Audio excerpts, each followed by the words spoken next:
Bonjour à tous. Gabriela est bien avec nous. Elle est passée au sanctuaire de Notre-Dame de Guadalupe déjà pour confier ce forum et cette intervention. Puis, bien évidemment, nous avons préparé ces témoignages ensemble. Et il porte sur 12 aspects.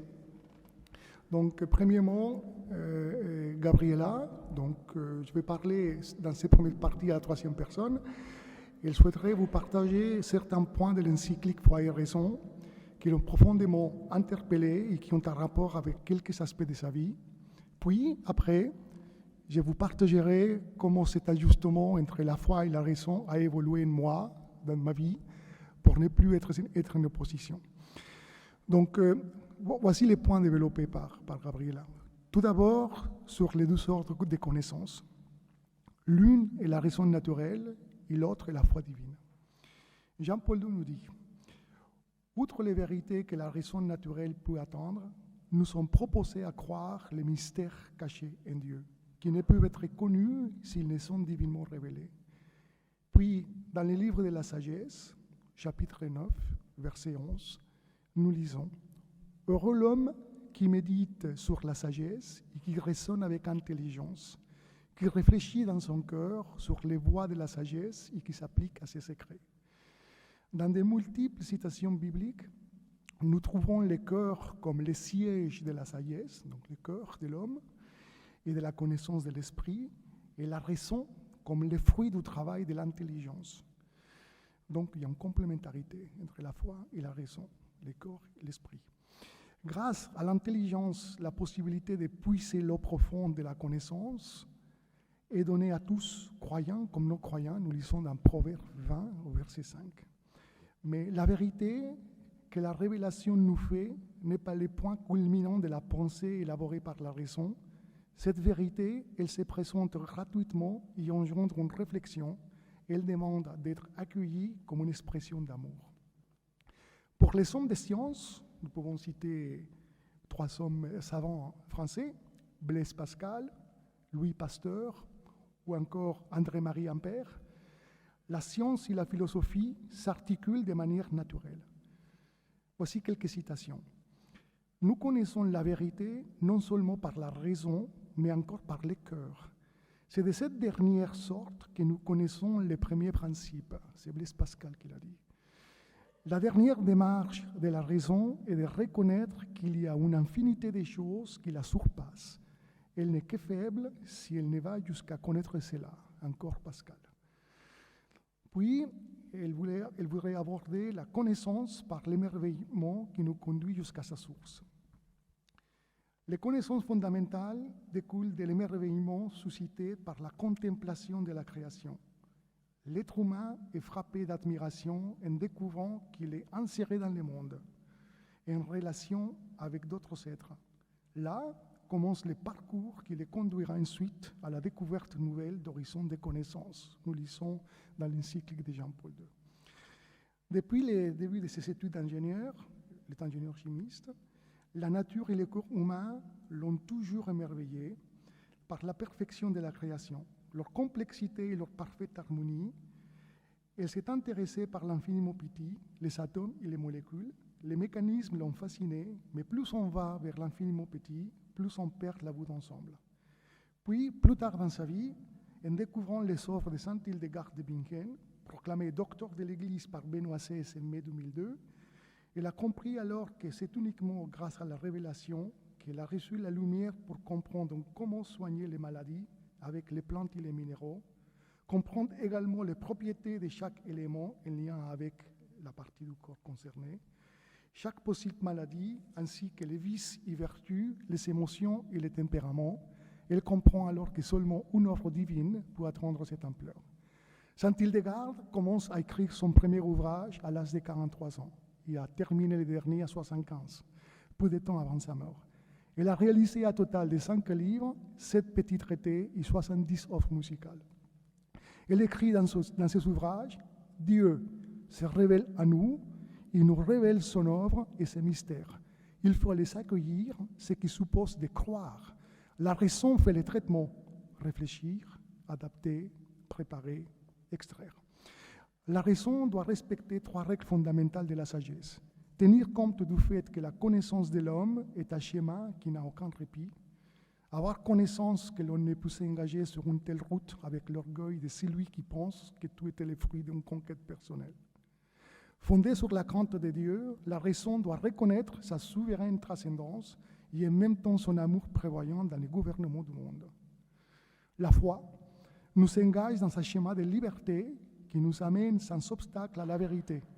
La liberté n'est donc pas seulement présente, mais elle est exigée. Et c'est même la foi qui permet à chacun d'exprimer au mieux sa liberté.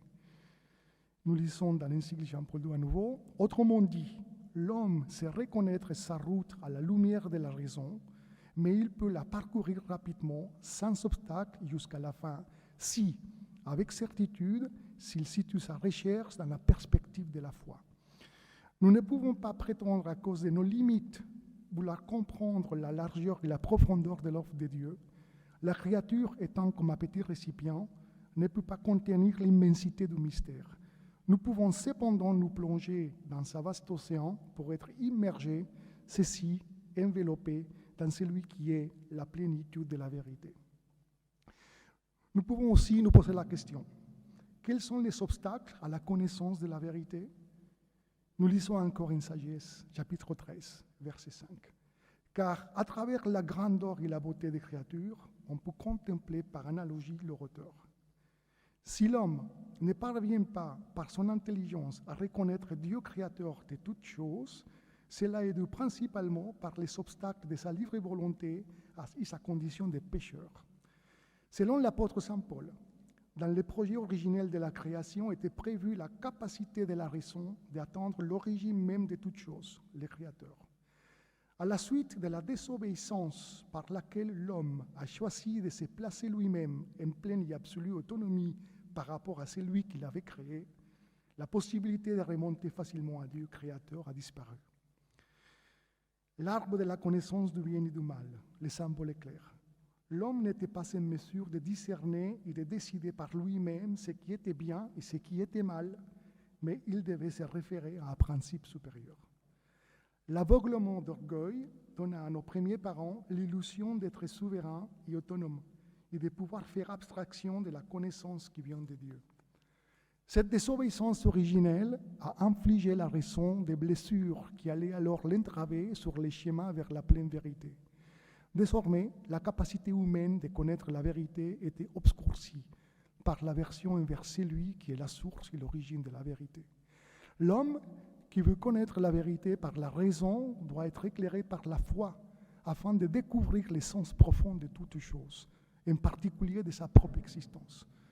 Progressivement, la raison est demeurée prisonnière d'elle-même. La venue de Christ a été l'événement de salut qui a racheté la raison de sa faiblesse, la libérant des chaînes dans lesquelles elle s'était elle-même emprisonnée. Saint Jean nous dit « Je suis le schéma, la vérité et la vie » par rapport aux paroles prononcées par Jésus. Le livre des Proverbes nous dit encore « L'insensé, en effet, s'imagine connaître beaucoup de choses, mais en réalité, il n'est pas capable de fixer son regard sur ce qui est essentiel. Cela l'empêche de mettre de l'ordre dans son esprit et de prendre l'attitude qui convient face à lui-même et à son environnement. Jésus, dans la croix, vient rompre toute pure logique humaine sur les plans salvifiques. L'opposition entre la sagesse de ce monde et la sagesse de Dieu révélée en Jésus-Christ. La mort sur la croix est un défi pour toute intelligence. C'est le schéma de l'abaissement, de l'humilité et la croix que Dieu a choisi comme antidote de l'orgueil qui a aveuglé l'homme et l'empêchant de connaître la vérité. À l'homme qui désire connaître le vrai, s'il est encore capable de regarder au-delà de lui-même et de lever son regard au-delà de ses projets et donner la possibilité de retrouver un rapport authentique avec sa vie en suivant la voie de la vérité. C'est encore Jean-Paul II qui l'écrit.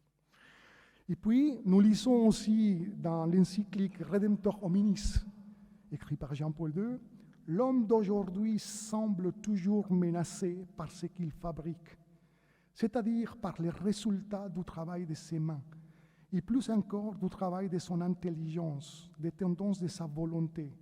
D'une manière trop rapide et souvent imprévisible, les fruits de cette activité multiforme de l'homme ne sont pas seulement et pas tant d'objets d'aliénation, Lors ces faits, ces fruits se retournent contre l'homme lui-même. Ils sont dirigés ou peuvent être dirigés contre lui. L'homme, par conséquent, vit toujours davantage dans la peur. Il craint que ses productions, pas toutes naturellement ni dans leur majeure partie, mais quelques-unes, et précisément celles qui contiennent une part spéciale de son génie et de sa créativité, puissent être retournées radicalement contre lui-même. Après des années de travail dans l'industrie, matières plastiques et dans la chimie, Gabriela comprend que les seules solutions durables que l'homme peut apporter pour restaurer un peu les dommages causés par notre orgueil à la création est de répondre avec grande humilité de nouveaux procédés qui s'inspirent de ce que Dieu a inscrit dans son œuvre, de produire et consommer avec modération en fonction seulement de ce qui nous est indispensable, comme les manas qui chaque jour tombent du ciel. Autrement, l'homme sera menacé et vivra dans cette situation d'incertitude et de déséquilibre qu'il a engendré. La foi et la raison sont comme les deux ailes qui permettent à l'esprit humain de s'élever vers la contemplation de la vérité. La grandeur de l'homme ne pourra jamais être, pour son accomplissement personnel, seule sera déterminante la décision d'entrer dans la vérité en construisant sa demeure à l'ombre de la sagesse et en l'habitant. C'est seulement dans cette perspective de vérité qu'il parviendra au plein exercice de sa liberté et de sa vocation à l'amour et à la connaissance de Dieu, suprême accomplissement de lui-même. Donc voici pour la première partie. Puis dans la deuxième partie, je vais vous donner un témoignage personnel de comment cette relation entre la foi et la raison s'est équilibrée en moi, ou a trouvé son harmonie. Puis donc, en ce qui me concerne, moi aussi des formations scientifiques, depuis le lycée jusqu'à l'obtention de mon diplôme d'ingénieur, la conviction que la science à jour devait trouver une réponse à tout s'est forgée en moi. Je me positionnais lors des débats du côté de convaincre la science envisageable pour connaître la vérité. Et donc, j'étais persuadé que les réponses aux questions fondamentales qui caractérisent les cours de l'existence humaine devaient aussi trouver une réponse satisfaisante au travers de la réflexion scientifique. Aujourd'hui, il est clair pour moi que la raison et la foi sont complémentaires. Cependant, arriver à comprendre que foi et raison ne sont pas en opposition a été tout un cheminement. Je voudrais vous lire donc au chapitre 13 dans le livre de la sagesse, les versets 1 à 9, qui nous offre une description très intéressante sur ceux qui ignorent Dieu dans la compréhension du monde. De nature, ils sont inconsistants. Tous ces gens qui restent dans l'ignorance de Dieu, à partir de ce qu'ils voient de bon, ils n'ont pas été capables de connaître celui qui est. En examinant ses œuvres, ils n'ont pas reconnu l'artisan. Mais c'est le feu, le vent, la brise légère, la ronde des étoiles, la violence des flots, les luminaires du ciel gouvernant les cours du monde, qu'ils sont regardés comme des dieux. S'ils les ont pris pour des dieux, sous les charmes de leur beauté, ils doivent savoir combien les maîtres de ces choses leur est supérieur, car l'auteur même de la beauté est leur créateur. Et si c'est leur puissance et leur efficacité qui les ont frappés, ils doivent comprendre à partir de ces choses combien est plus puissant celui qui les a faites. Car à travers la grandeur et la beauté des créatures, on peut contempler par analogie leur auteur. Et pourtant, ces hommes ne méritent qu'un blâme léger, car c'est peut-être en cherchant Dieu et voulant les trouver qu'ils se sont égarés. Plongés au milieu de ces œuvres, ils poursuivent leurs recherches et se laissent prendre aux apparences. Ce qui s'offre à leurs yeux est si beau. Encore une fois, ils n'ont pas d'excuses. S'ils ont poussé la science à un degré tel qu'ils sont capables d'avoir une idée sur les cours éternels des choses, comment n'ont-ils pas découvert plus vite celui qui en est le maître? Puis, en lisant la lettre encyclique de Jean-Paul II sur les rapports entre la foi et la raison, on comprend bien vite où est le piège. Au Moyen-Âge, nous assistons à la naissance des premières universités, où la théologie allait se confronter avec d'autres formes de recherche et du savoir scientifique, ce qui entraîne le drame de la séparation entre la foi et la raison. À partir de la fin du Moyen-Âge, toutefois, la légitime distinction entre les deux savoirs se transforma progressivement en une séparation néfaste. À cause d'un esprit excessivement rationaliste présent chez quelques penseurs, les positions se radicalisent, au point d'arriver en fait à une philosophie séparée et absolument autonome vis-à-vis du contenu de la foi. Et donc Jean-Paul II avec sa lettre encyclique sur la foi et la raison, lance un appel fort et pressant pour que la foi et la philosophie retrouvent l'unité profonde qui les rend capables d'être en harmonie. La philosophie moderne, oubliant d'orienter son enquête vers l'être, a concentré sa recherche sur la connaissance humaine. Au lieu de s'appuyer sur la capacité de l'homme à connaître la vérité, elle a préféré souligner ses limites et ses conditionnements. Et malheureusement, la réflexion philosophique moderne passe sous silence la question radicale concernant la vérité de la vie personnelle de l'être et de Dieu. En conséquence, on se contente de vérités partielles et provisoires, sans plus chercher à poser des questions radicales sur l'essence et sur le fondement ultime de la vie humaine. Ce sont les paroles de Jean-Paul II sur son encyclique. Mais bien heureusement, en ce qui me concerne, au fur et à mesure que j'approfondissais mes connaissances scientifiques, je me rendais compte que la science se heurtait au problème de l'origine, et ceci quel que soit le domaine. Aucune théorie ne peut apporter d'elle-même la preuve de sa propre consistance. Par conséquent, l'autodescription complète est logiquement impossible.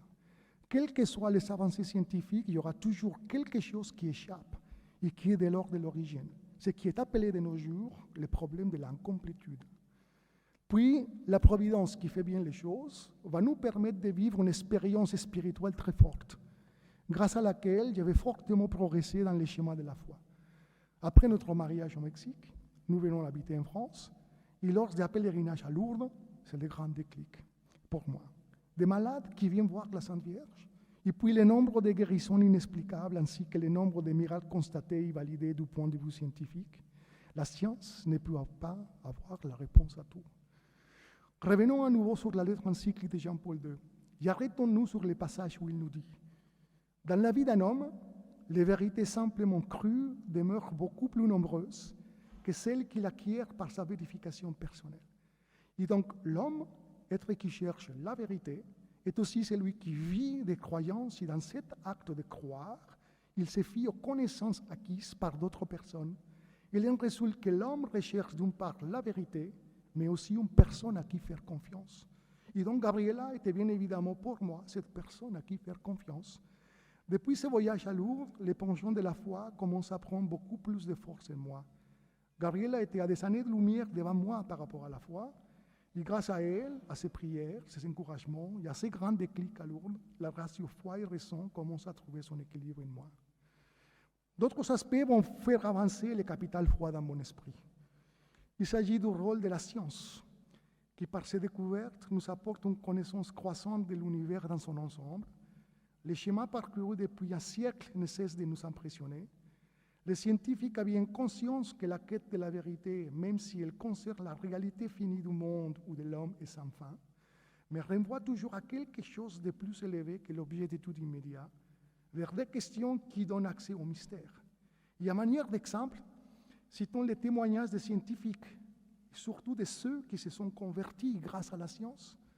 Je vous laisse quelques citations qui sont devenues célèbres, comme celle de Louis Pasteur, « Un peu de science éloigne de Dieu, beaucoup de science y ramène », ou bien celle d'Albert Einstein, « Le mal est la conséquence de l'absence de Dieu dans le corps de l'homme ».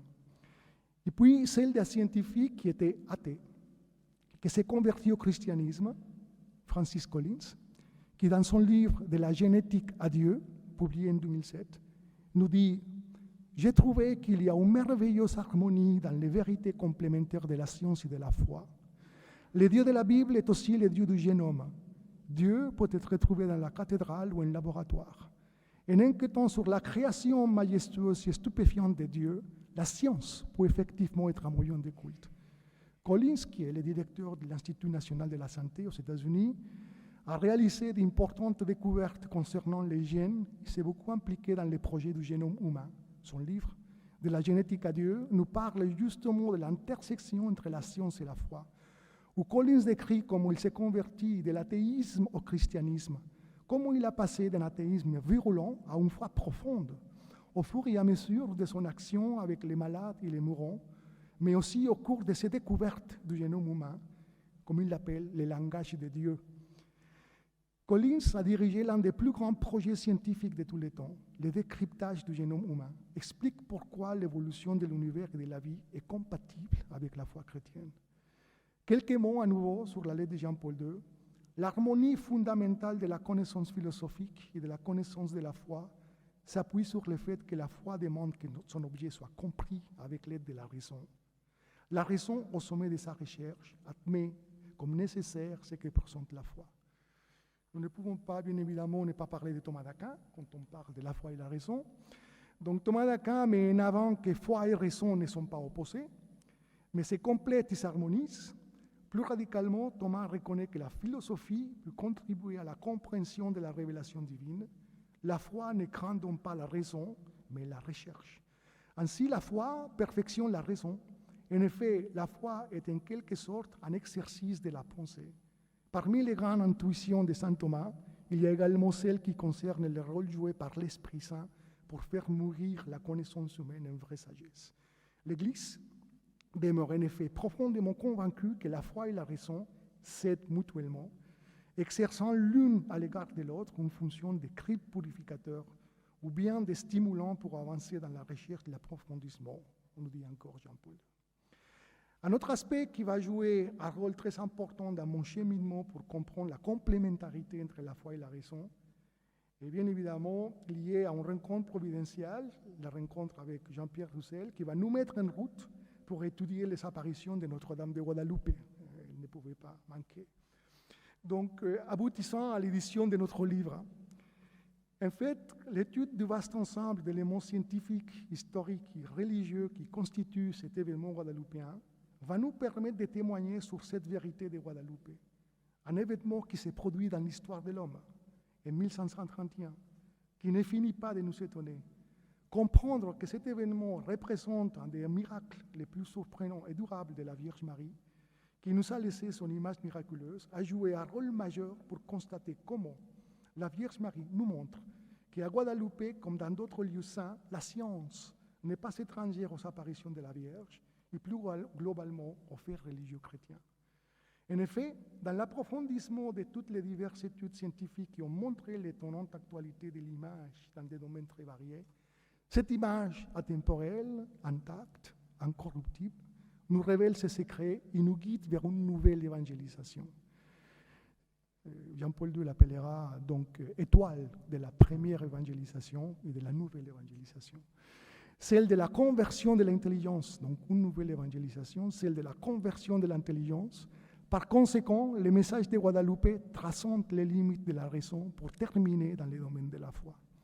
Aujourd'hui, je suis convaincu de la complémentarité entre la foi et la raison, où la science est mieux placée pour expliquer comment les événements se déroulent, alors que la foi a le rôle d'expliquer pourquoi les choses sont ainsi. Donc, il y a urgence, nous dit Jean-Paul II, d'une nouvelle évangélisation, et cela devient plus urgent lorsque l'on considère les défis que les nouveaux millénaires semblent lancer et qui touchent particulièrement les régions et les cultures d'anciennes traditions chrétiennes, comme l'Occident. Cette préoccupation doit aussi être considérée comme un apport fondamental et original sur la route de la nouvelle évangélisation. Puis je voudrais aussi faire référence à un autre scientifique français, Thierry Magnin, recteur de l'Université catholique de Lyon depuis le 1er septembre 2011, qui est à la fois docteur en sciences physiques et docteur en théologie. Thierry Magnin articule ces deux camps de recherche dans un de ses derniers livres, L'expérience de l'incomplétude, les scientifiques et les théologiens en quête d'origine. L'auteur y soutient en effet que l'expérience de l'incomplétude est commune aux scientifiques et aux théologiens. L'un et l'autre sont amenés à voir que quelque chose échappe et à s'appuyer sur cette expérience pour accepter positivement l'incomplétude humaine et entrer avec davantage de perspicacité dans les mystères de connaître. Comme les scientifiques, les théologiens font l'expérience de l'incomplétude en reconnaissant au cœur de sa foi quelque chose qui échappe à la raison, qu'il s'agisse de la Trinité ou du Christ, vrai homme et vrai Dieu. Comme l'être humain, ayant une pensée finie, déterminée par la capacité cognitive de son cerveau, pourrait prétendre détenir la connaissance absolue de l'infini afin de tout savoir, il doit plutôt reconnaître que cette connaissance ultime relève seulement de la pensée de Dieu. Jean-Paul II, avec sa lettre encyclique sur la foi et la raison, lance un appel fort et pressant pour que la foi et la philosophie retrouvent l'unité profonde qui les rend capables d'être en harmonie. Saint Jean-Paul II, avec la foi et la raison, lance aussi une forte exhortation pour que l'humanité prenne plus clairement conscience des grandes ressources qui lui ont été accordées et s'engage avec courage renouvelé dans la réalisation du plan de salut dans lequel s'inscrit son histoire. La vérité ne trouve son fondement que par rapport à la foi. Je voudrais aussi vous laisser quelques paroles du cardinal Sarah dans son dernier livre. Les soirs approchent et déjà les jours baissent. Nous offre des réflexions très intéressantes sur ce rôle entre la foi et la raison. Un vernis de science nous éloigne de Dieu, mais une science profonde et sage nous rapproche de lui. Pourquoi l'humanisme serait-il forcément religieux, se pose la question le cardinal. La volonté de prendre soin de l'homme devrait au contraire conduire l'Occident à se rapprocher de Dieu. Je crois profondément que la raison ne trouve pas son plein épanouissement qu'en s'ouvrant à la lumière de la foi. Il n'est pas possible d'attendre la foi sans faire appel à la raison. L'identification mystique avec Dieu, sans le secours de la réflexion, est un quiétisme dangereux. Nous ne pouvons pas ne pas mentionner ces grands théologiens britanniques convertis de l'anglicanisme, le cardinal Newman, dont les intuitions sur les rapports entre la foi et la raison continuent à inspirer tant de personnes dans le monde. Béatifié par Benoît XVI en 2010, il sera canonisé le 13 octobre prochain. Le pape émérite a récemment déclaré à son égard: le bienheureux John Henry Newman, dont la figure et les écrits conservent encore une actualité extraordinaire, mérite d'être connu de tous. Sa vie tout entière montre comment foi et raison peuvent dialoguer ensemble. Pour conclure, je vais laisser la parole à Jean-Paul II avec les paroles qu'il utilise pour clore son encyclique. Puisse la Vierge Marie, trône de la sagesse, être le refuge sûr de ceux qui font de leur vie une recherche de la sagesse. Puisse la route de la sagesse, fin ultime et authentique de tout véritable savoir, être libre de tout obstacle, grâce à l'intercession de celles qui engendrant la vérité et la conservant dans son cœur, la donner en partage à toute l'humanité, pour toujours.